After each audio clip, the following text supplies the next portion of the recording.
Hey beautiful, welcome to my podcast, Queerly Having Issues. I believe we all have our issues because we all have a story. My name is Japheth and it's time to tell you about mine. First of all, thank you so much for tuning in again. I really appreciate your support and the love I've gotten thus far. Secondly, I would like to ask you if you could do me a favor and rate this podcast 5 stars in the app. By doing so, you will help me reach a broader audience eventually. So if you could do that for me, I would really appreciate that a lot. Within this episode, I would like to talk about chosen family. But before I do so, I want to dive into our first heartbreak, because I've often wondered, as a queer person, why I was so into heartbreak songs and why I was so into artists who sing about heartbreak. And I could also see a lot of gay men around me who were really into female singers and, like Lady Gaga, Mariana Grande. There are so many of these artists who touch upon these themes of heartbreak. I'm aware that heartbreak is a universal experience, but then I did realize that for many of us, our first heartbreak is taking place within our family or within our safe environment. And the heartbreak of not being accepted by our own family due to our sexual orientation or gender identity can be an incredibly painful and impactful experience. And this rejection can be one of the most profound sources of emotional pain, and it can have a lasting impact on various aspects of our personal life. For example, we have the emotional impact, the rejection or non-acceptance of one's family that can result in intense emotional distress, including feelings of sadness, isolation, anger, and shame. It can lead to a profound sense of loss and a feeling of not being loved or valued by the very people who are supposed to provide unconditional support. Another impact could be an identity struggle. So family rejection can amplify the internal struggle that many queer individuals already face in accepting and embracing their own identity, because there are many stories of queer people whose family is okay with it, but still they have that internal struggle of self-acceptance and embracing their own identity. And that is when the family isn't even making a big deal out of the fact that they might have a different sexual orientation or a gender identity. The family rejection can lead to an added layer, and it can amplify the internal struggle that many queer individuals already face in accepting and embracing their own identity. So that can lead to self-doubt, internalized homophobia or transphobia, and a struggle to reconcile our authentic selves with our family's expectations. And then, of course, the impact on mental health, so the stress and emotional toll of family rejection. It can contribute to mental health challenges such as depression, anxiety, and even suicidal thoughts, what I've talked about in my previous episode as well. How I've experienced all of these things because I grew up in a non-affirmative environment. And of course, there's also the isolation that comes with that, feeling rejected by one's family that can lead to a sense of isolation and loneliness. And that is also where the importance of chosen family and supportive friends within the queer community becomes critical for creating a strong network of understanding and acceptance. As queer people, we all have our unique stories, and while some of us might find that our family eventually comes around and accepts us, like what has happened in my case, others might, however, need to rely on support and chosen family to fill the emotional void left by their biological family's rejection. That also applies to me, even though my family has come around.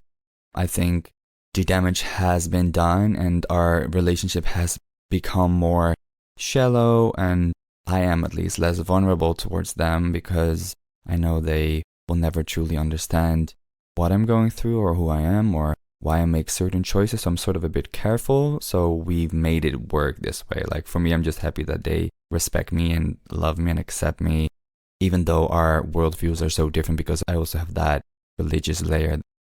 We disagree on the main things that create a sense of meaning in their life and in mine. So in those years, I did find chosen family. Luckily, I had a brother that I talked about and who is one of my best friends. But then I've also created other friendships. Like I have a best friend and she's like a sister to me. with her. Like, I share a lot of emotional things, and it's not a one-way street, so we share with each other things that happen in our lives. And I guess for me, that, like, having a brother and having a best friend and other friends that I can talk with, that really help fill the emotional void that was left by my biological family while they were rejecting me, even though it might not have felt like that to them, but in reality, they were rejecting the person that I was at that moment. And I want to stress that every individual's experience is unique, and reactions to family rejection can be very different.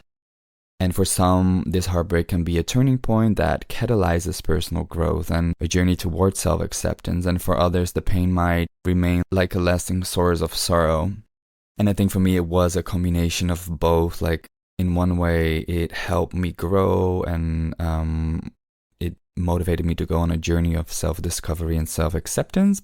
But on the other hand, it was also painful, of course, and it's a wound. And with the years, I'm healing, but I still have to deal with triggering situations like post-traumatic symptoms. So yeah, I think it can be a combination of both. That really depends on your situation. And I think because I had those people around me that I could share my life with and who would listen to me without being judgmental, that made it easier for me to grow and to accept myself as a person while dealing with the pain. And I guess if you don't have that support, then probably you'll end up with pain that will be a lasting source of sorrow. So for me, it makes sense that I, as a person, found a lot of comfort in songs that were about heartbreak, even though in these moments I wasn't even dealing with a romantic partner. And I was like, well, this is really interesting that I can really relate to that. Like, where does that come from? And then I was like, okay, probably because my first heartbreak was with my family, and like these songs trigger emotions. And so I think it makes sense that many of us find comfort in songs that reflect our experiences, particularly if we have faced rejection or heartbreak due to our sexual orientation or gender identity. And like I said before, heartbreak songs, of course, can be relatable to anyone. But I think within the queer community, these songs can take on added layers of connection due to shared experiences, as we often face unique challenges, including discrimination, rejection, and identity struggles.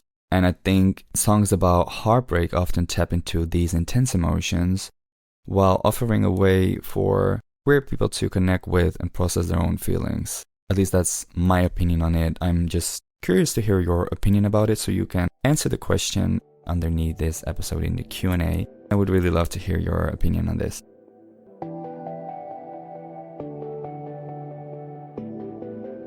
Now let's go back to our younger selves. As from a young age, we are taught to express ourselves, through new words, through stories and make-believe. And with that, we discover ourselves and we discover the world around us. And I think as kids, we even show adults already very early on in our lives who we are before we even know who we are. If I think about my upbringing, I'm pretty sure my mom already felt like I was different to her other kids. I remember a story that my mom told my sister while I was climbing a tree, that she said something like, "Oh, thank God, it is a boy." So there were like those little signs already that, I wasn't really fitting into the heteronormative mold. But in this way, we develop a personality and identity, and then we also make friends along the way. We change friends, and in the best circumstances, we feel like we belong to a community. And, the aspect of a community that could be like you live in a small town where you know everyone, or you're in a sports team that's really tight, or a church or a religious spiritual group. But within that context, we learn about ourselves, and each group comes with an often unspoken social code about what is acceptable. And the parts of us that do not fit often get banished to a dark corner inside of us. We just put it away, and we just don't want to look at it, because each time it reminds us that we are not the same and we don't belong in this group, actually. According to Esther Perel, most of us don't learn for years what's in that corner. She says we have a sense of it, but we don't dare investigate. I think in my youth, I had that as well. Like, there were already signs, and I felt like there were certain aspects of me that showed me that basically I was gay, but I couldn't really put that to words back then. But that confronted me with a part of me that didn't fit into what I was taught. And because of that, I pushed it away, or I was like, maybe next year when it's my birthday, it will be over, it will be gone, it will not be there anymore. And I think a lot of us queer people can relate to that lonely experiences. And of course, not only queer people, in every minority, I think we can find that lonely experience. So despite how lonely we may feel, this is one of the most universal experiences in the world, particularly if the part you are hiding is that you are not straight or cis. So I'm currently reading a book by Brené Brown. It's called The Power of Vulnerability. She speaks about fitting in versus belonging, and she explains how fitting in is about assessing a situation and becoming who you need to be accepted, while belonging, on the other hand, does not require us to change who we are. It requires us to be who we are. Belonging is that sense of safety, comfort, and happiness that we feel when we are part of a group, place, tradition, relationship, or friendship. And I think that is what so many of us live with from a young age. And if you're listening to this and you can relate to that lonely experience, then you intimately know the shame and fear that comes from the threat of being excluded or excommunicated from the very groups that mean so much to you. Whether that's your family or, your sports group or friends group or a religious group. But then the other side of the coin could be that maybe you also remember the day that you made the choice to look deep within yourself and to want to discover who you are. And perhaps, the experience of eventually finding the parts of yourself that were aching to meet you and to be loved by you and to be seen and embraced by others. It could also be that you are still waiting for this, and maybe you're wondering if this experience can ever be yours. Because I do remember those moments in my life as well where I felt like, am I ever going to have a normal life? Am I ever going to fit in? Am I ever going to be good enough? Am I ever going to feel safe? Am I ever going to get rid of this anxiety? So I do understand if maybe you're not at the place yet where you want to be and you're still waiting and wondering if this experience can ever be yours. Because despite the fact that there are so many Pride celebrations worldwide, many of us don't come from places that are ready to embrace us in our fullness. And even in the city of Amsterdam, where I live, we have a Pride celebration, but that doesn't automatically mean that everybody is just ready to embrace us in our fullness, I read that criminalization is on the rise. People are even scared to call the police when they've been assaulted. As long as you don't dress a certain way or walk a certain way, people will not notice you and you'll probably be pretty safe. But when you are doing drag or when you are transgender or when you're non-binary, then it will be a lot harder to feel welcomed in places and embraced by people for who you are in your fullness. So then we come to the part of chosen family that in its essence serves as a vital source of love, affirmation, and resilience for us queer people, as it reinforces the idea that every one of us deserves a supportive network of people who truly see and embrace us for who we are. That doesn't mean that it's a perfect relationship. What I notice with people who are allies, that sometimes you still need to have the conversation, and no one really knows what it's like to walk in your shoes. So sometimes you need to lovingly explain things. Within your chosen family, there should be space to have honest and vulnerable conversations with one another in a space that is non-judgmental and loving. Chosen family, as the word already suggests, refers to a group of people who are not necessarily biologically or legally related, but who provide the same level of support, love, and care that one might expect from their biological family. So what I said before about my best friend, who feels like a sister, it feels more like a sibling, because we provide each other the same level of support, love, and care that we also would expect from our biological family. Let me just give you a few examples why chosen family is important. Apart from the support and acceptance they offer that I've just mentioned, it is also beneficial to our emotional well-being. Because chosen family can offer us a sense of belonging and emotional security. A place where you belong, where you don't have to fit in and becoming what you need to be accepted, but really belong because it's not required for you to change who you are, but it's required to be who you are. that sense of safety and support and love. Having a network of people who understand your experiences, challenges, and triumphs can contribute to improved mental and emotional well-being. I've just mentioned that my relationship with my family is quite shallow, which is not necessarily a bad thing as it works for us, and this is how we keep our relationship peaceful and respectful. But also, it creates a relationship where there is no room for true vulnerability, at least not from my side, as most of my family does not understand or cannot relate to a life without faith. So within my chosen family, but also with my brother, of course, who is biologically part of my family, I get to be vulnerable and share more deeply what I go through and experience. And I do that with my chosen family who validates my identity and my experiences. And that is a place where I can authentically be me without any fear of judgment. Of course, sometimes you have to explain yourself, or, that's just part of having a dialogue with someone where you can still answer questions and ask for clarification, but at least it's all done in a safe environment that is not judgmental. Chosen families play a crucial role in the lives of us queer people by providing love, acceptance, and support that everyone deserves. So I saw this quote, and it said that these relationships highlight the flexibility and depth of human connections, showing that family isn't solely defined by biology, but by the bonds we form with those who truly care for us. And I thought it was beautiful. Do you remember how I said I wanted to close with the topic of religion? Well, guess what? I'm just gonna bring it up again right now. After all, I am doing a master's degree in peace, trauma, and religion. The reason why I'm studying this is I think that if we want to understand the world we live in, we must, in a way, understand this religion business, because religion has played such a huge part in creating the world, and it is still doing so today.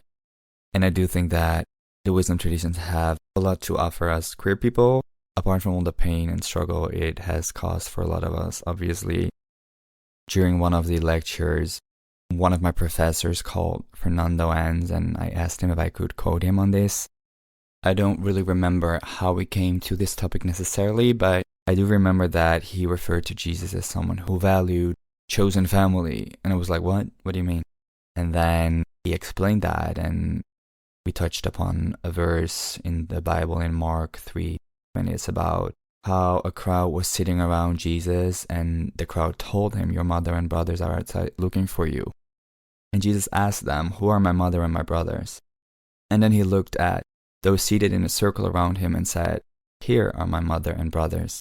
Whoever does God's will is my brother and sister and mother.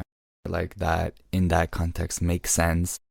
But it's interesting to see how this text suggests already in that time of Jesus that the biological family is but one way of being connected as family. And Jesus calls his friends mothers and siblings. And especially to us queer people, this could be liberating, and to anyone who feels kind of burdened with family ties. And at the same time, within this context, Jesus seems to break traditional images of family. So I thought that was an interesting thing to take away. It feels to me that there is no hierarchy of types of relationships. So in the world that I live in, I would like to aspire to the fact that friends can become family and lovers can become friends. And even family, the one you came from, the one you never thought might be able to love you in your complexities, can come to understand that you're no less of a person, no less lovable, because of who you love and who you are. I really hope that happens for you. But if that never happens, if they never come around, just know that there is a family of choice waiting for you. Thank you so much for taking the time to listen. And if you have any further questions, don't hesitate to send me a message on Instagram at queerlyhavingissues, or just comment in the Q&A below. Take care.